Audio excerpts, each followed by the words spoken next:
पास आऊंगा। आशीष जी, पीएसपीएल के प्रवक्ता किस तरीके से दिलीप यादव जी ने साफ तौर पर कहा कि उनके पास देखिए ऑफर था, लेकिन जो विचारधारा थी उन्होंने उसके चलते पार्टी नहीं छोड़ी और वो अपनी पार्टी पर, अपनी भावनाओं पर पूरी तरीके से अड़े रहे। कितना बड़ा दिल है देखिए पीएसपीएल का। नहीं, देखिए बिल्कुल अच्छी बात है।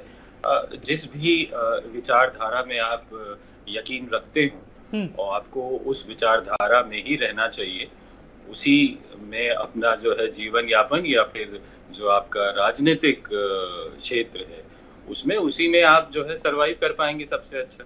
यदि आप उसको बदलते हैं तो कहीं ना कहीं निश्चित रूप से जो आपकी पब्लिक इमेज होती है उस पे भी कहीं ना कहीं साख उठती है। हम देखते हैं कि बहुत से नेता चुनाव से पहले या चुनाव के नतीजे आने के बाद एकदम से जो है सत्ता पक्ष की तरफ भाग जाते हैं, किसी की भी सत्ता हो जी। तो इस तरीके से कहीं ना कहीं उन लोगों की छवि पब्लिक में धूमिल तो होती है, भले ही कोई बोलता नहीं है किसी के मुंह पे आजकल के जमाने में। चलिए, वो इस चुनाव में इस चुनाव में वो तस्वीर नजर भी आई कि चुनाव के पहले, लेकिन दल बदलुओं ने भी जनता ने साफ तौर पर जवाब दे दिया। उदाहरण बहुत सारे हैं, कोई एक उदाहरण नहीं। हीरो वाजपेयी जी, एक इस बीच ये सवाल बात निकल करके आई कि बीजेपी की तरफ से एक ऑफर था लेकिन विचारधारा की वजह से नहीं ज्वाइन किया साफ तौर पर, लेकिन अब ये मौका है एक बार फिर बीजेपी के पास। क्या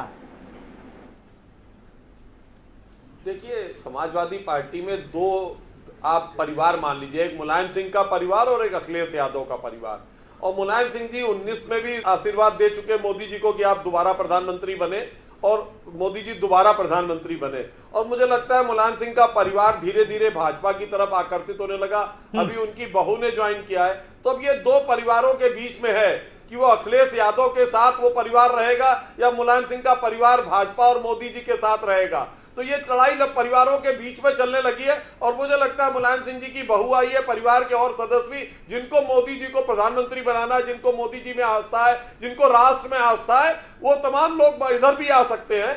क्या कहाँ बातचीत चल रही है, कौन किस संदर्भ में बातचीत कहाँ चल रही है, तो हीरो वाजपेयी जी आप बताइए ना। यहाँ पर मैं आपसे पूछ रहा हूँ, बातचीत कहाँ पे चल रही है, कुछ नामों को बताइए ना। और अखिलेश परिवार के बीच की लड़ाई है। हीरो जी कुछ नाम तो बताइए और बातचीत कहां चल रही बताइए तो हमारे दर्शकों को जरा। देखिए, जब आप मान लीजिए कि मुलायम सिंह ने तो खुलेआम संसद में कहा था कि आप यशस्वी होइए, दोबारा प्रधानमंत्री बनिए, और अभी इस 2022 के चुनाव में उनकी बहू अपर्णा यादव खुलेआम भाजपा को ज्वाइन की और साथ रही और योगी जी और मोदी जी में आस्था व्यक्त की। मुझे लगता है मुलायम सिंह के परिवार के सदस्य, बहुत सारे लोग मोदी और योगी में आस्था रखते हैं, भाजपा ज्वाइन कर सकते हैं। और एक मैंने बताया वहां दो परिवारों की लड़ाई है, पिता पुत्र के परिवार अलग अलग हैं और इन दो परिवारों के बीच की लड़ाई है। चलिए, बड़ा सवाल ये कि परिवारवाद की लड़ाई पब्लिक फोरम में क्यों चर्चा करनी पड़ रही है, इस पर चर्चा करेंगे। मैं मेजर आशीष जी से इस सवाल का जवाब लूंगा, लेकिन मैं यहां पर पहले छोटा सा ब्रेक ले रहा हूं। ब्रेक के बाद फौरन हाजिर होते हैं।